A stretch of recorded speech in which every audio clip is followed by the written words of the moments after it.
Good morning. Oh, Robbie, am I on in here? Yes, there we go. All right, thank you. Excuse me. All right, so first thing I'll say is Happy Mother's Day to all the mothers out there. It's unfortunate that we have to celebrate it apart like this, but we still want to wish everyone a happy Mother's Day, and thankful for all our mothers out there. Let's get started in a word of prayer, and then we'll get into class. Dear God, we thank you for this day. We thank you for the many blessings that you give us, Lord, and we just thank you for the opportunity we have to assemble and learn from your word, and to hopefully take the things that we learn and apply it to our lives, and help us to apply it to the way we are with others, and the way we take the word out to others, and bring those hopefully bring others to you through that, Lord. I just ask that you be with us as we still going through this COVID-19 pandemic situation, Lord. Just ask that you help us get through the other side of this quickly. It seems like it's slowing down, and things are starting to drop off a little bit, and we just ask that you continue that, allow that to happen, and allow those who are sick and suffering from this to recover and get back to a normal way of life, Lord. With it being Mother's Day, Lord, we just thank you for all of our mothers, those who have helped us in our lives and been there for us, and just have a special place in our hearts, Lord. We just thank you for the blessing that is mothers. And it's in Christ we pray. Amen. All right, so we're still doing our Day in the Life series. I think we're going to have one, maybe 2 more weeks of this. We'll see. It depends on how next week goes, whether it splits into 2 different weeks or one. But just to review for those who have not had a chance to, or has not been following us, if this is your first time, basically what we're doing is we're going and looking through and trying to put ourselves in other people's shoes, and spending what I'm calling a day. It's not really just a day, but a day in their lives and trying to show empathy and learn what it may be like to be through these different situations. And we've looked at everything from people who've never stepped foot in a church to people who've grown up in the church, and just the different ways that things can happen, and the different responses that we can see. And I'm going to go through my 2 definitions again, and then 2 verses that we're trying to use for the theme of this. The first one's sympathy. Sympathy is a shared feeling, usually of sorrow, pity, or compassion for another person. You show concern for another person when you feel sympathy for them. So sympathy is a good feeling to have for someone. But what I want us to try to do, and for us to push to, is getting to empathy. Empathy is stronger than sympathy. It's the ability to put yourself in the place of another and understand someone else's feeling by identifying with them. And so the difference between sympathy and empathy is sympathy, you feel sorry for them, you feel bad for what they're going through. Empathy is you actually try to put yourself in their shoes and feel what they're feeling, and kind of understand where they're coming from. And the 2 Bible verses that I'm kind of using around this, the first one is 1 Corinthians 9:19 through 23. It says, "Even though I am a free man with no master, I have become a slave to all people to bring many to Christ. When I was with the Jews, I lived like a Jew to bring the Jews to Christ. When I was with the house who followed the Jewish law, I too lived under that law, even though I am not subject to the law. I did this so I could bring to Christ those who are under the law. When I am with the Gentiles who do not follow the Jewish law, I too live apart from the law so I can bring them to Christ." And again, this is the important part here. "But I do not ignore the law of God. I obey the law of Christ." So even in our empathy and trying to put ourselves in other people's shoes, and live with and have experiences with these people, we still don't fall outside of what God's law. So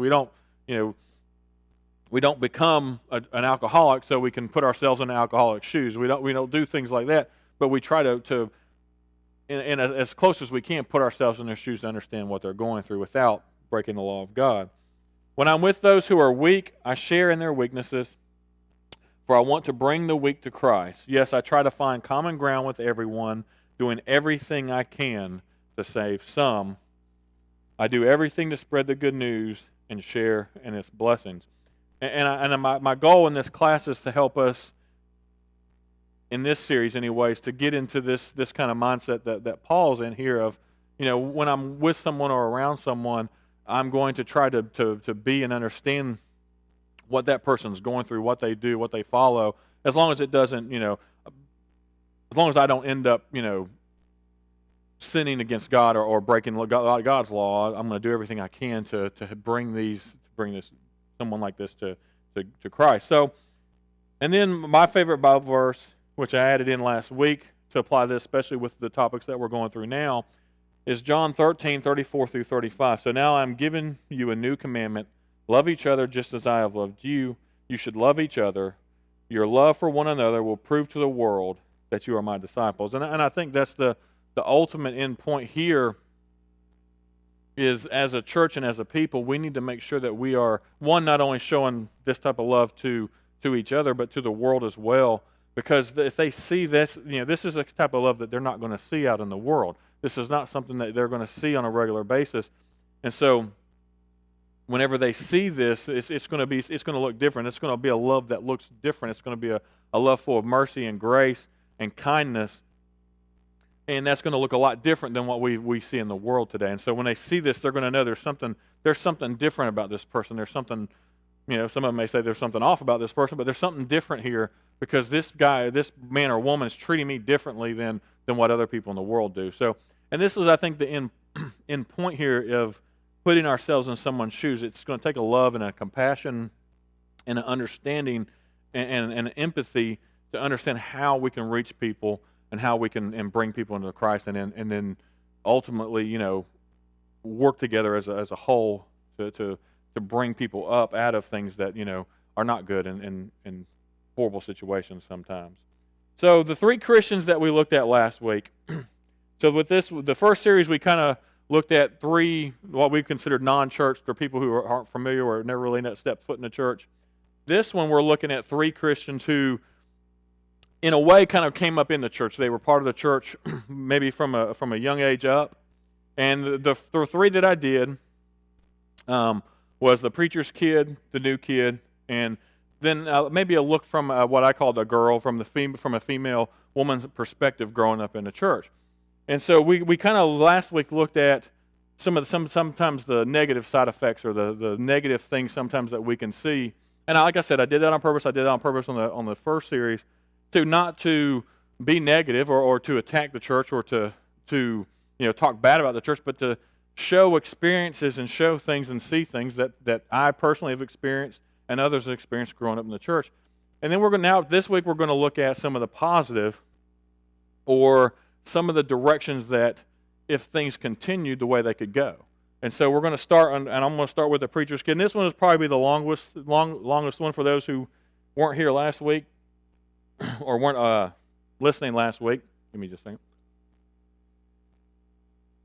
The preacher's kid's name is Chad. And so if y'all can't figure that one out, that one's me.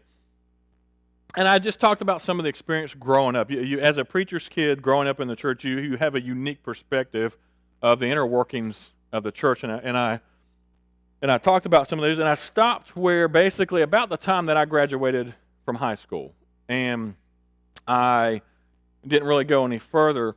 And there's a reason, because growing up in the church, when you're living with mom and dad, there's rules, there's things that you're expected to do, and you do them, and at least we did for the most part. Not to say we never misbehaved, but I didn't. I was the perfect child. You can ask my brother and sister about that one. I never got in trouble, but no. I saved all that for college, which we're about to talk about.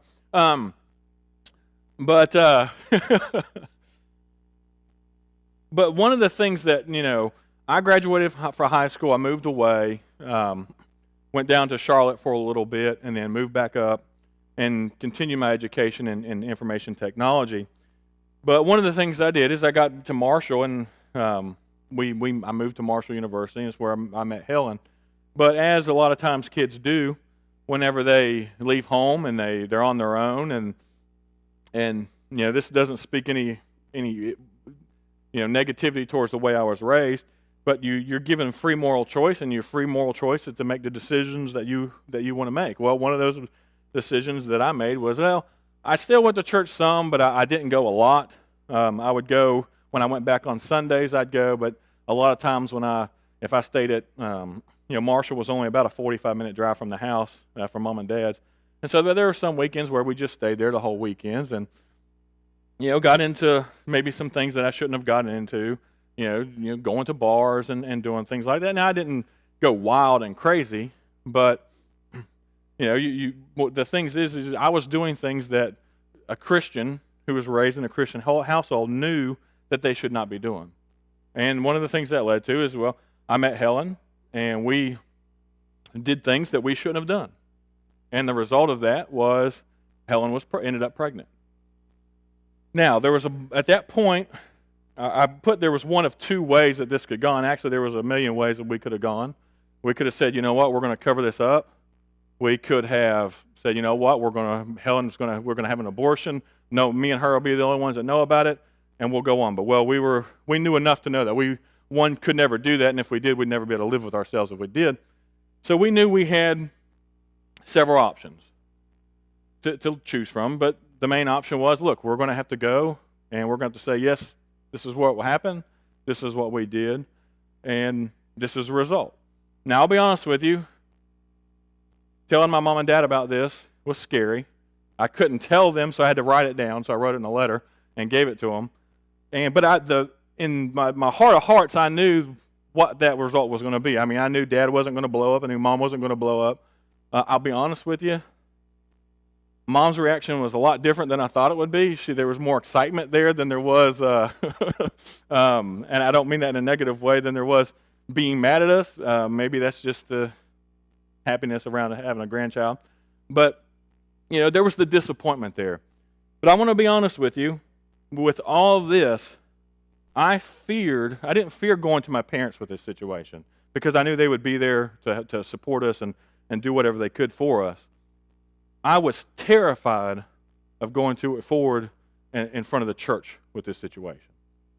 And I shouldn't have been. And I wish I didn't have that feeling, but there's a reason why I did. And I talked about a lot of that last week.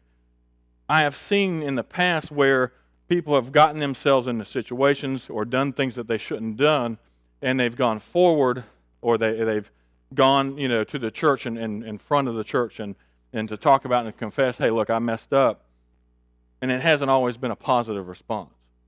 I've seen where people have sometimes almost been run off, because they come forward and say, hey, I did this, and instead of seeing the support that they needed or getting the support they needed, they were chastised and nasty comments said to them or things like that. So I will be honest with you, I was more afraid of that Sunday morning than a lot of things I've done in my life. This could have gone one or two ways. The first, we could have gone forward and we could have confessed our sins and talked about the situation that we were in, and we could have had people come to us and say, told you, that's what happens when you do those type of things.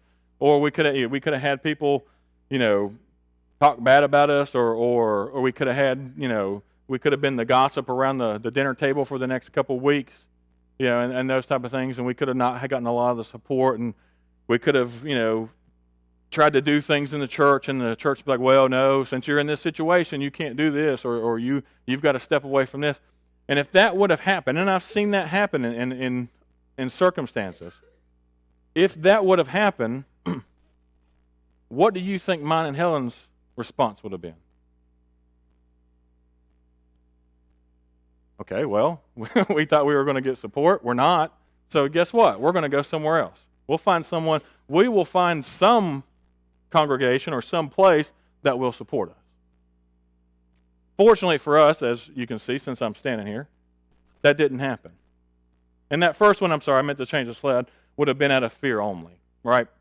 If we should not have a response in the church of if I've sinned, and especially if I messed up big time and I need to go and I need to confess that sin or I need to talk to someone about it, I think there should be fear there, because there should be a fear. God talks about that, a fear of God in our sinfulness and the way we are. But it shouldn't be fear alone, right? If it's just fear alone, then you really have no hope, and you really don't see a way forward or a way out. And that's what that first situation could have been. The second one situation, I kind of named it. It said, fear. So the second situation was out of fear, but the knowledge of grace, right? And that's where we really, I think, need to get to in a point. And that's what happened. So that Sunday morning, most nervous I've ever been in my life. You know, I know Helen's, some of the comments was, we're going to end up getting the preacher fired, you know, and stuff, stuff like that. Because we just, you know, you don't know sometimes how those things are going to play out. But what was amazing was we went forward and, you know, Dad got up and spoke and said a prayer. And it was the first Sunday that I can remember where someone went forward and no one went out the back doors when services was over. Every single person, and this was about a 190 to 200 member congregation, every single person came up to where we were at and let us know that they were praying for us, that they were there for us, and showed us a tremendous amount of grace and love. And it was unlike anything I've ever seen in the church to this day, maybe because it's personal, and I know other people have had their hopefully similar experiences.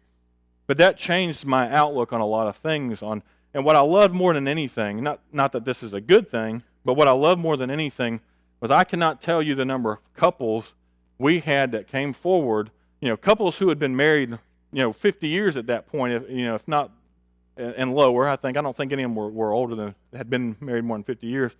Of how many of them, I would say it was probably 5 different couples who come to us and said, we were in your exact same situation. And we know what that's like, and we've been there. You know, and it's not one of those things that was talked a lot about in the church because, you know, those are the type of things you kind of put under the rug and hid and really didn't talk about. But it was one of those things where it was nice, I think, to be able to relate to someone who, you know what, we've been in the church for a long time, the same thing happened to us, you know, because we told everyone, look, we're going to get married, we're going to go forward with all this. And so we had all these people who had done the same thing that we had done and experienced the same thing that we had experienced. And so that you still had that fear there because you were going into an unknown, but to see the love and grace that was shown to us in the situation we were in is, I would say, a very good reason, not the only reason, I mean, but I think the way we were raised and stuff like that is a big part of it too, but it is a very big reason as to why we are in the church still today. Because if it had gone the other direction, then there's no telling where we would have gone, because this is the type of reaction we need. And we need to see this. And sometimes, I'll say this, sometimes I feel like, well, we got that reaction because I was the preacher's kid, right?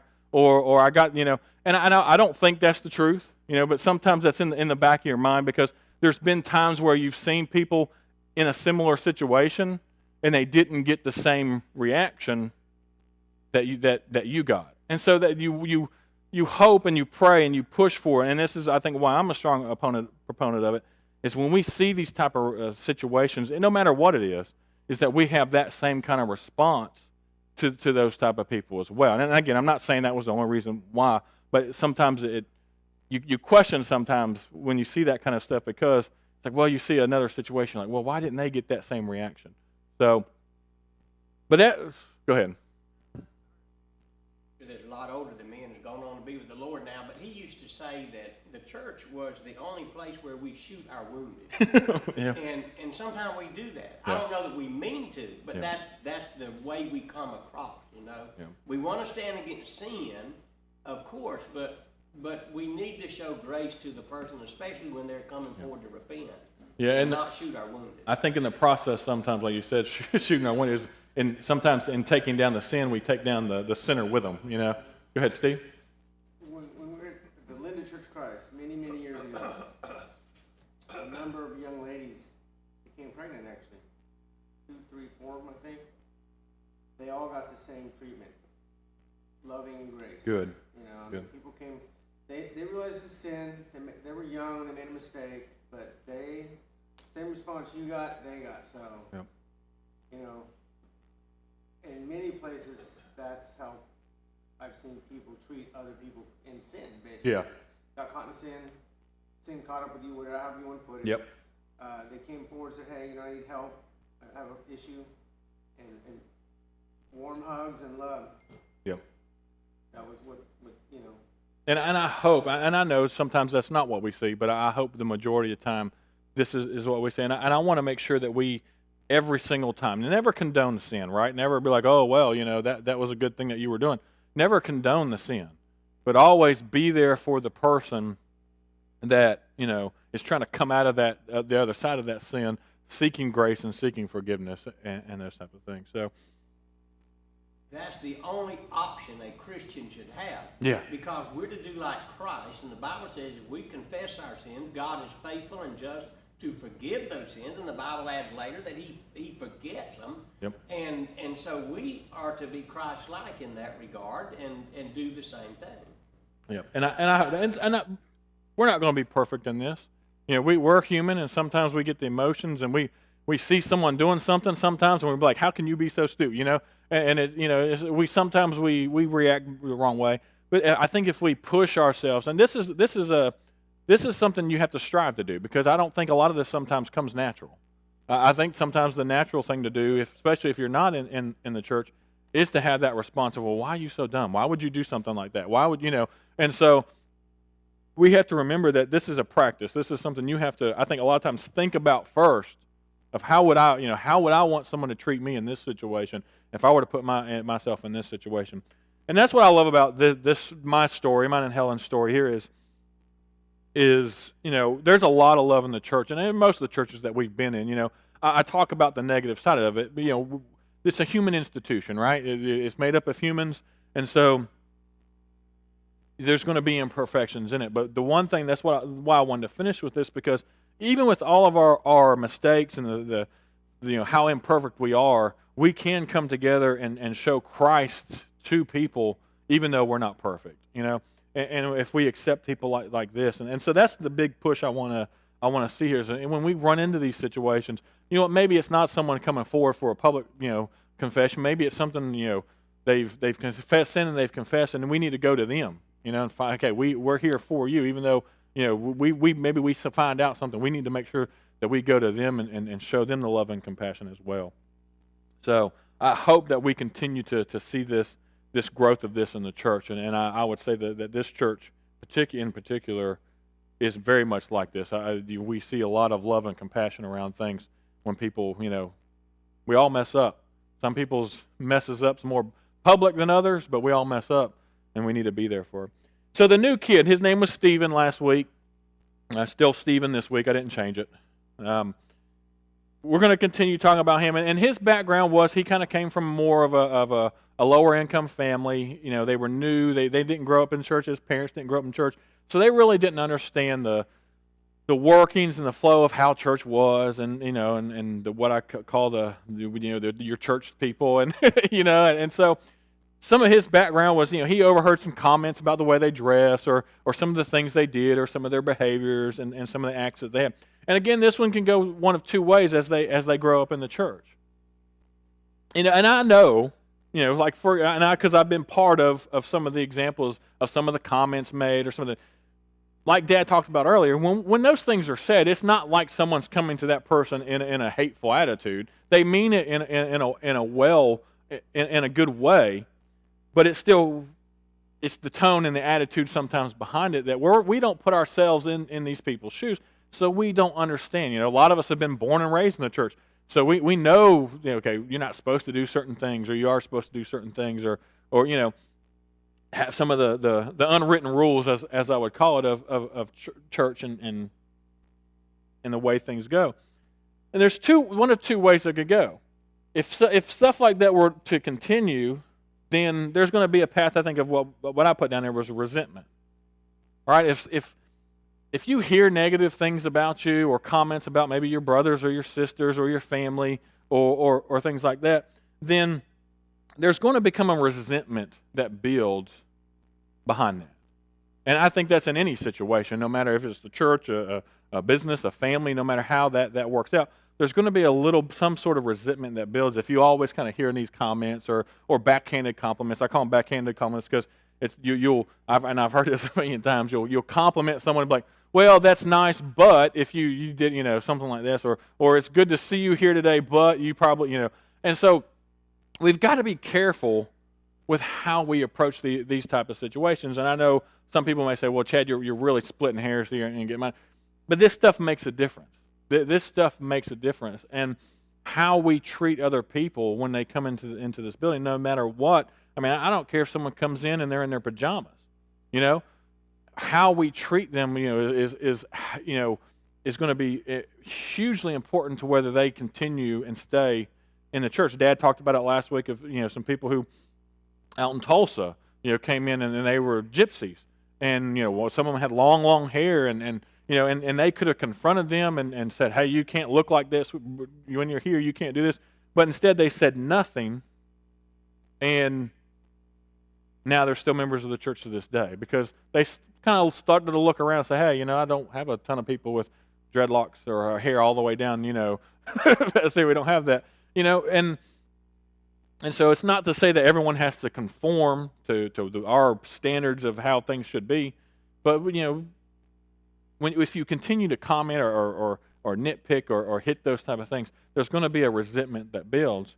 Or you have the second one, which kind of hit on, is out of acceptance and grace. As when we have people who have not been church or have grown up in the church, and they're running around, or they're a little rambunctious, or they get 2 or 3 plates of food out when we have a get together and take them, and instead of saying things or saying offhanded comments about them or complaining, maybe just show that love, show that acceptance, show that grace and understanding of putting yourselves in your shoes. You don't know. A kid might come in here and he may grab 2 plates of food because he's never seen that much food in his life, and he barely gets 1 meal a day. And so those are the type of things that we can teach, and we can show them in a loving manner of how we as Christians act, or how we behave, or how we do things, and we can do it without I call it a self-righteous attitude. We may not be trying to be self-righteous, but in a way, I'm good at this. So this is how we do things. This is how I am, and you need to be that way too. Type attitude, Dad. Happen very often that I've seen in my ministry and also in counseling families. This is in regular families, in the church family. What the problem is oftentimes is that they are quick to criticize when somebody does wrong, but they never praise. Yeah. They never praise them for all the good things they do. I've seen families like that. Poor kids that mom and daddy jump all over them for some little thing they do wrong, but they never praise them for doing good. And so that has the more negative effect. If we're constantly praising people sincerely, building them up, as the Bible says, encouraging them, really praising them where we can praise them legitimately, then when we do have to come to them about a negative, they're going to be a lot more receptive to that because they know you love them and you're on their team, And that applies to almost any, like you said, a family, a church, a business. If you're constantly criticizing someone's work or something that they do, then they're not going to, one, stay with you very long, or if they do, they're going to be resentful, very resentful the entire time. And I talked about it last week from a psychological perspective. It takes 5 to 7 positives to undo a negative. So, it could be the littlest criticism, but it's still going to be, sometimes take 5 positive things said to undo that one negative. And so that's why we remember, for the most part, more of the negative things that happen to us than the positive, because those, for some reason, trigger emotionally deeper into our psyche. So we need to make sure that, I'm not saying we don't course correct on things. I'm not saying, we don't say, hey, we shouldn't do this, or, talk to someone. But you need to do it in a loving way, and you need to make sure you do it out of a loving and grace-like way, and also introduce a positive into that as well.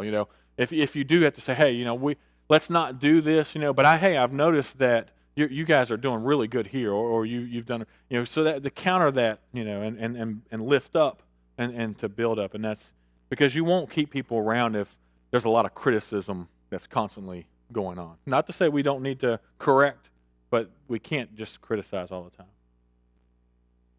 The last one, which I titled A Girl, and the idea around this is I wanted, especially the men, and hopefully this fits in well with our Mother's Day theme, was to kind of think from a perspective of our mothers and our daughters growing up and being in the church. And I've got a couple scenarios here, I think 3 actually, and hopefully I have time to get through all of them, of different ways that growing up as a girl or a female in the church can go. And this is not just Church of Christ, this is Christendom in general, because sometimes we see some of these things play out that should not play out in churches, and we got to look at that. So one of the first things I talked about last week is a lot of times girls are, not for the most part, but a lot of times in churches we'll see girls are raised or brought up in the church being told what they can't do and not encouraged to what they can. And so one of the scenarios is, if you're brought up, and I just named this, these are probably really cheesy names, but maybe they'll stick with you a little bit. It's the can't girl. If I'm a female, or not even just a female, but a person in general, and you're raised in a situation, and you're constantly told, well, you can't do this, you can't do this, you can't do this, then, and there's some good scriptural reason behind some of these things, but it's how it's presented and how it's done. If you're constantly told what you can't do, then you're going to either believe that you can't do anything, or you're going to find or going to go in a direction that finds a place where, well, this is where I can go, where I'm more accepted, where I'm more encouraged to do these things. And don't get me wrong, I don't want people to get the impression that growing up in all of our churches that we're just constantly telling women that they can't do things, because that's not the truth. But I do think sometimes we lean on that. We focus more on that can't side than we do the can side. And I want to flip that around, and I want us as a church to lift up and encourage people, especially, we talk about this, the men, the way that if you look at a biblical structure, the men are supposed to be the spiritual leaders of the church, right?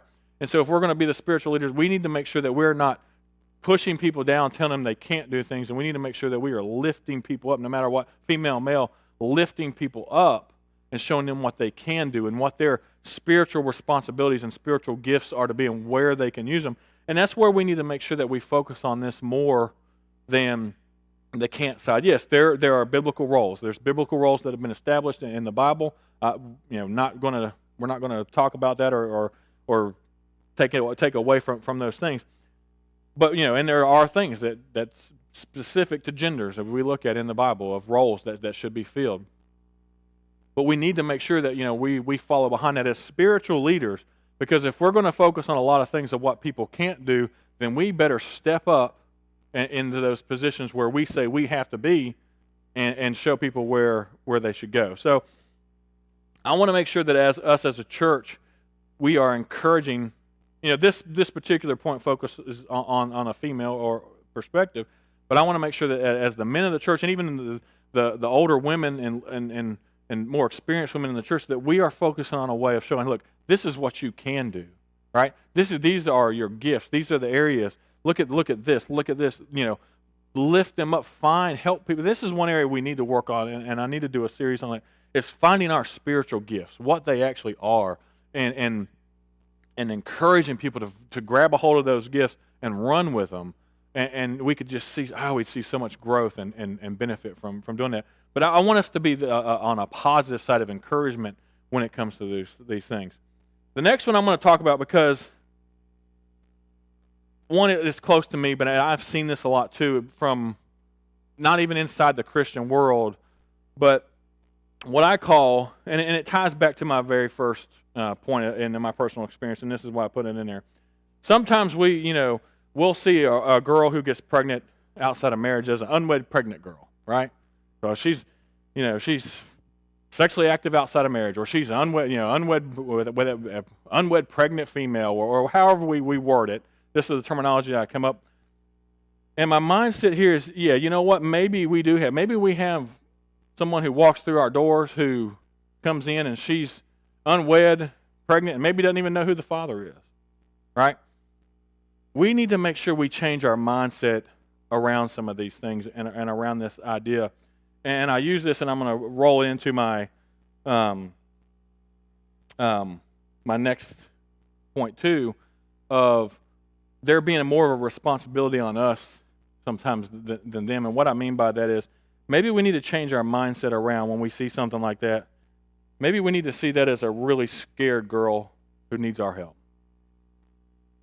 You know, if we look at things like this, and we see a lot of this sometimes, and I talked about it last week around a lot of the double standards that we'll see, and especially in Christendom sometimes when it comes to males versus females.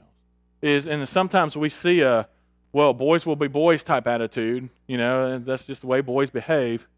But then if a female does something like that, then it's a completely different reaction, right? It's, oh, well, can you believe she did that? Can you believe that she dresses like that? Can you believe, you know, instead of going back to the Stephen of being there and showing them and encouraging them and pointing them in the right direction, sometimes we scold them. And I know this for a fact, and a lot of people will say that's not really, I see this to this day in some of our Christian organizations. Because having a daughter and having a wife, I've seen it.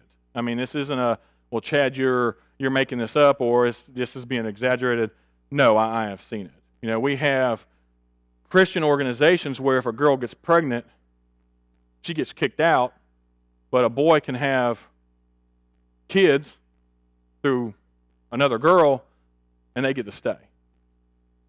You know, you have, you know, instead of situations coming up, well, this person, you know, this happened, you know, instead of kicking them out, we should be reaching out to them and showing the Christ-like love and being there for them and using that as a learning example for others of how we, you know, okay, this happened.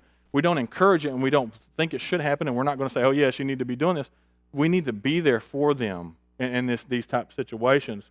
And so let me ask you, and let me ask you this question. If I'm in an organization and something happens and I mess up and I get pregnant and I get kicked out, what's my view? What's my thought going to be around that? All right? I'm not going to come back. I'm not going to have anything to do with that organization again, more than likely. But if we show them the grace and mercy, we get rid of the resentful side of things. And I use that as a primary example, maybe because it's close to my heart because of what we've been through. But there's a lot of different examples around it. It's around behavior and around dress and around the way they act. There has become sometimes a double standard on, well, guys and men can get away with this, but girls, they can't. We expect sometimes maybe a little higher expectations out of them than we do ourselves. Which this is hard because as men, we're supposed to be the spiritual leaders of the church. So shouldn't we be held to a higher standard ourselves? And I think in the end, we're all going to be accountable for our own sins and our own behavior.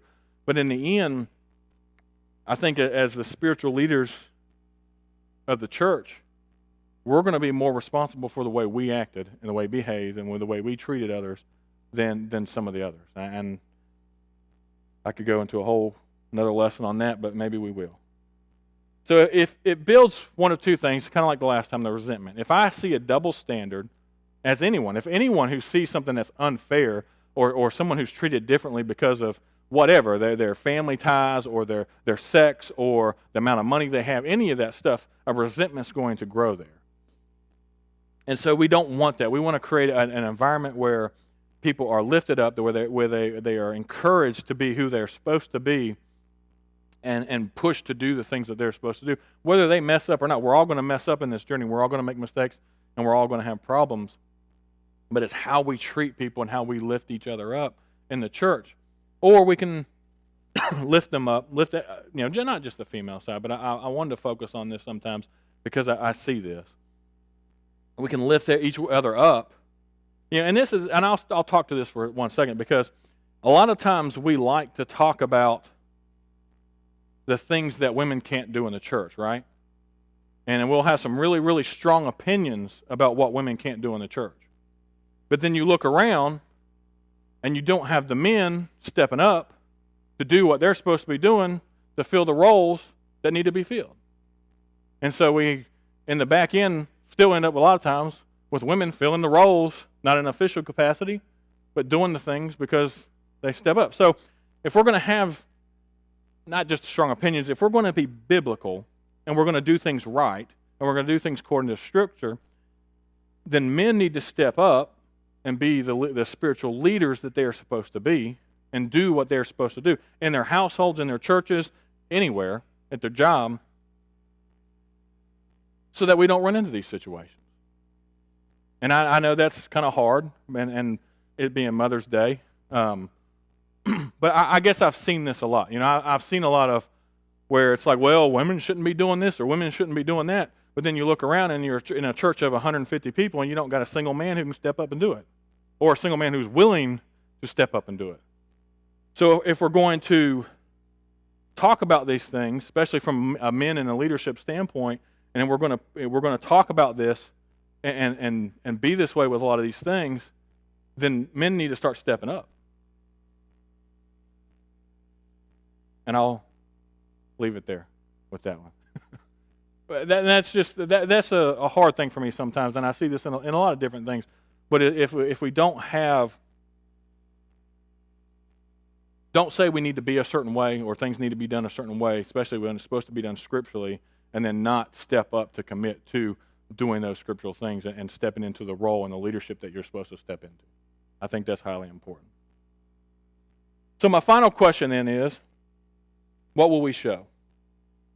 Are we going to show self-righteousness, or are we going to be a people of Christ-like and show grace and mercy and love?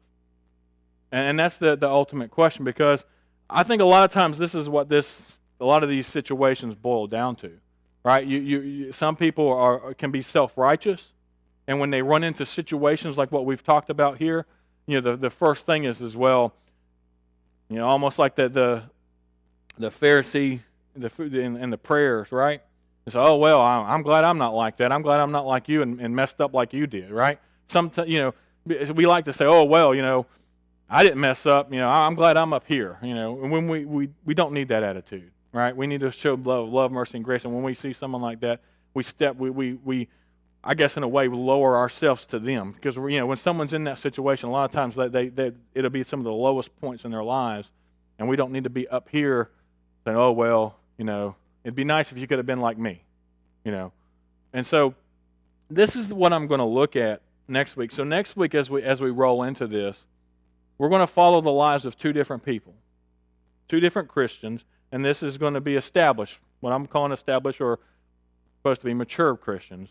And we're going to look at it from a self-righteous standpoint, Christian, and then we're going to look at it from a standpoint of a Christian who shows love and mercy and grace. Not perfect, but we're going to look at it from those two different perspectives, because I want us to see maybe we have some self-righteousness in our own lives that we don't, because I think a lot of times we don't even realize sometimes how we are. And I think because, you know, we don't see it, and sometimes we've grown up in different things, or we live in our bubbles, right? And so we don't see that action or what we're doing as self-righteous. So hopefully we can kind of pull the curtain away a little bit, or pull that bubble away, and kind of look in the mirror a little bit and say, hey, are my actions, are they actions of self-righteousness, or are they Christ-like actions of showing love and mercy and grace? And I'm hoping that we see this maybe, and because I do this in my life. You know, I know I will be driving down the road, or I'll see something and I'll make a comment about it, and there'll be times where Helen's like, well, that's not a Christ-like attitude to have. That's more of a self-righteous attitude to have. So we all have that. We just got to make sure that we can learn to point it out and see it in ourselves and get rid of it. Not saying we don't correct people, right? Not saying that if we see someone in sin, we don't go to them in a loving way and help correct them, but it's how we do this. Do we do it in a self-righteous attitude of, man, that was dumb. Why can't you do this? You know you're supposed to do this. Why can't you be more like this? Or do we go to them in an attitude of, man, I know you messed up. I know it's hard. I know you're going through a lot right now. We're here for you. We're going to help you get back on your feet. We're going to help you, you know, whatever we got to do, you know, and that makes a huge difference. And if we can show that side of us to the world, that'll make even a much larger difference. So that's going to be the theme for next week. I hope y'all have kind of liked this. This has been a little hard sometimes, because you're going back and you're kind of digging up some old memories and some old experiences that maybe you don't want to tread through. But I always say we've got to look at and we've got to see the negative sometimes. We've got to look in the mirror to turn to a positive and go forward. So that's the end of this class. I hope everyone's enjoyed it. We'll look at the difference between self-righteousness and grace next week. Thank you.